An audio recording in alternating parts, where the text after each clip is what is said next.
Next level.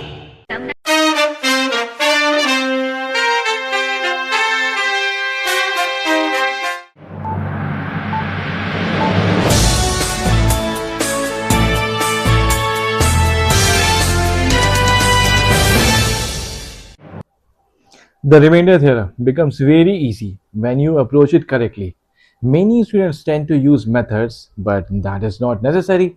The idea is very straightforward. Whenever you are asked to find the remainder, and let's say the divisor is of the form x minus a, simply substitute x equals to a into the expression. The value you obtain is the remainder. This method is quick and eliminates the need for long calculations, which is especially helpful in time constraint exams like MBA entrance test. As discussed earlier in the lectures, the main objective while finding remainders is to simplify the numerator as much as possible. So if the numerator is large, break it into smaller manageable parts, and if the numerator is small, then try combining terms wherever possible. So the idea is to work in a way that makes calculations easier. So this convenience refers to choosing numbers that are close to multiples of the denominators so that you can quickly determine mentally. And by focusing on the relationship between the numerator and denominator, you can efficiently apply basic properties to arrive at the answer. Let's now look at another problem and solve it using two different approaches. Yeah, I'm ready for the questions, ready for the answers. As we have already discussed the remainders theorem in the previous lecture, we are already aware of the basic properties and the ways to solve problem statements based on the remainders theorem, either by using core practices without involving any formula, or sometimes we rely only on basic formula if needed. But most of the problem statements, as in real MBA entrance test, just need basic application of the remainders theorem. This is just the next part of previously discussed remainders theorem and its application. Now let's see the current problem statement wherein there are four numbers in the numerator, all consecutive and all raised to the power 3, and the number starts with 24. So this is 24 raised to the power 3 plus 25 raised to the power 3 plus 26 raised to the power 3 and 27 raised to the power 3 upon 102, wherein we are supposed to find out its remainder. So that's the main objective. Okay, we have already seen similar problem statements even earlier in our previous lecture, wherein we explored a good number of questions solved by using basic application of remainders theorem. Now let's try to solve this problem statement by using core application of the remainders theorem without involving any formula.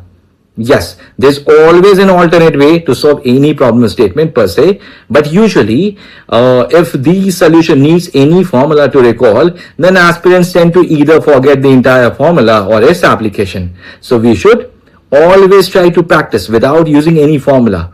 We'll also try to solve by using a formula, but as of now, let's only focus on solving this problem statement by using core application.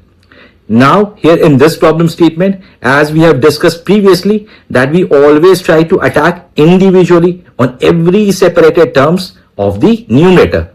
That's the easiest part, and we can do that by identifying the closest possible multiple of the denominator to the individual terms separated by a mathematical sign in the numerator. Here, the first term was 24 cube. So I should have ideally considered 24 cube as a whole, but finding out the closest possible multiple of 102 to 24 cube, it's kind of difficult. So instead of taking 24 cube, I further split 24 cube as 24 square into 24, and I apply the same with 25 cube, 26 cube and 27 cube.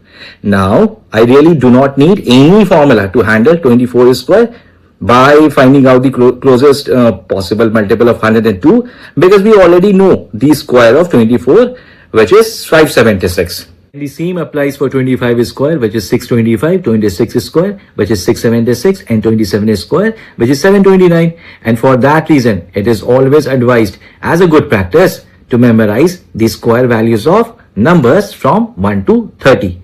All these numbers, which I have written specifically in blue, just above all the terms of the numerator, because it all represents remainders of its corresponding terms. And just to explain only for the one, let's say 24 square, which is 576. So already know the closest possible multiple of 102, which is 510. So 24 square minus 510 is 66 as a remainder. Now only for our convenience, though it is not mandatory, but to have the basic clarity, we are replacing the true existing numerators with all its corresponding remainders in the next step, leaving denominator unchanged. Now, can we really identify a pattern? As we progress to the next step, the term values of the numerator decrease and it shows that we are on the right track. Now, we repeat the same process to handle new term values of the numerator, and just to take only one of the terms, the first term value is 66 into 24. See, all these calculations should be done mentally without involving any formula. Now, if we have to find out the closest possible multiple of 102 for 66 into 24, then it again becomes a difficult situation. So rather taking it as 66 into 24, we can again use the split strategy for 66 into 24. And as per my convenience, I have taken it as 66 into 4 into 6. And same applies for the remaining term values. Now, we can also club 66 into 4 as one unit so that we can find the resultant value as 264, leaving the other value, which is 6 as it is. Now for 264, the closest possible multiple of 102 is 204, and as a result, it is 60 as the remainder only for 264. And the same applies for the remaining term values. And just to highlight, for 405, I have taken the closest possible multiple as 408, which results minus 3 as the remainder. All discussed in the previous lecture, when to take positive remainder and when to take negative remainder. But as a matter of fact, negative remainders do not exist in reality. In case you are not able to recall, then you are humbly advised to see the previous lecture.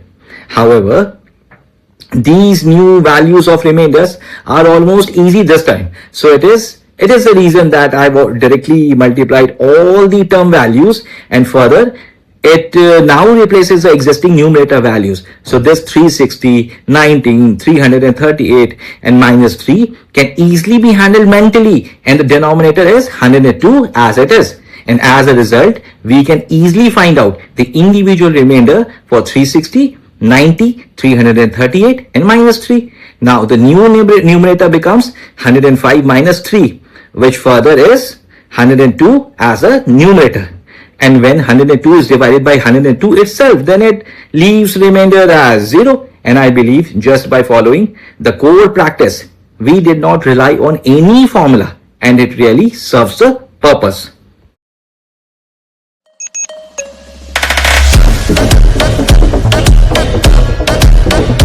As I mentioned initially, that we will also be solving this problem statement even with the help of basic formula, which were taught during our school days. And in case anyone likes to rely on formula, then there is also a way. But from my side, I would really advise against relying on formula, especially with the remainders theorem problem statement.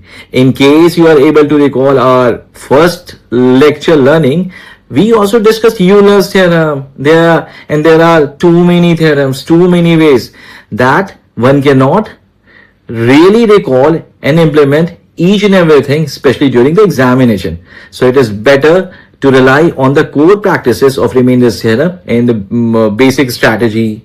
Sometimes splitting the bigger values of the numerator and sometimes combining the smaller values of the numerator so as to find out the desired result. Taking the same problem statement as we are going to solve this just by using a very basic formula. There is one more thing which I would like to highlight, that I'm using two different colors, one for numerator and one for denominator. And the reason is very much psychological. For someone who is very new to the remainder theorem problem statement, one can easily identify the changing pattern of numerator and keeping denominator as it is. In fact, as we can see, the term values of the numerator have the power 3 throughout, and it reminds me of applying AQ plus BQ formula, but there are 4 terms in the numerator, and by using this AQ plus BQ formula, we only need to have 2 terms. The first term is considered as A and the second term is considered as B. Now we should wisely use this formula. I mean to say, we cannot randomly take 24 as A and 25 as B, while 26 and 27 as C and D. If we do so, and upon seeing the formula, 24 and 25 will get 49, while 26 and 27 on addition gives 53, and as a result, it would yield some sort of asymmetry. And the examiner always wants us to maintain the symmetry. So for that reason, we should club 24 and 27 as A cube B cube and 25 and 26 as C cube D cube. So in a way, we have got 2 pairs of numbers relying on one single formula, which is A cube plus B cube. And using the same formula, we can simply put the values in the formula A cube plus B cube, which is A plus B into A square plus B square minus AB. We are using the formula A cube plus B cube twice, because there are 2 different pairs of the values at the numerator, as it is already written over here that there is something new, which we'll see in the very next step, when we get to see that by following symmetry, 51 is always coming as a common value from both pairs of numbers. And the reason that we want 51 to be common is so that we can cancel out 51 in the denominator as well. Now this is known as simplification of numerator and denominator in the remainders theorem, and for the first time we have introduced some changes even in the denominator. Till now we have not made any changes to the denominator, but for the first time we are also involving the denominator to get the desired result. We'll take out 51, the common value, in the numerator, because it can easily be cancelled out with the value in the denominator, which is 102. When we do so, 51 from the numerator completely disappears, while the denominator 102 becomes 2.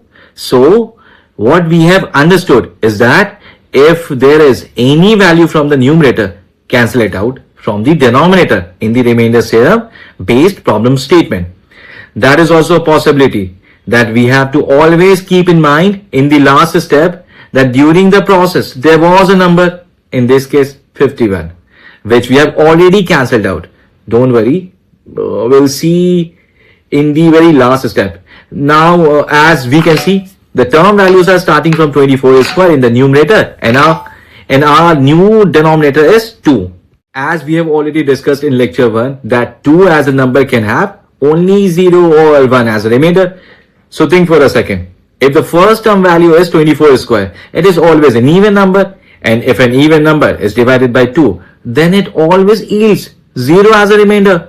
While the second term value 27 square is always an odd number, and any odd number when divided by 2 always yields 1 as a remainder.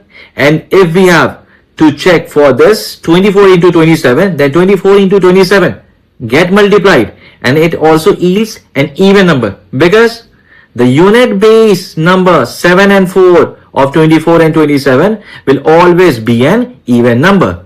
And so it's the reason that it also yields 0 as a remainder. We'll do the same thing for 25 square, 26 square, and 25 into 26. Finally, my new numerator is 1 minus 1, because it is not even required to write all these zeros. Simply avoid all these zeros, and as a result 0 is coming as a remainder, and it can now be substituted in the numerator. Finally, it is 0 upon 2, and if the ratio is 0 upon 2, then the remainder is always coming as 0, but the actual remainder has to be 51 into 0, which in a way also results 0.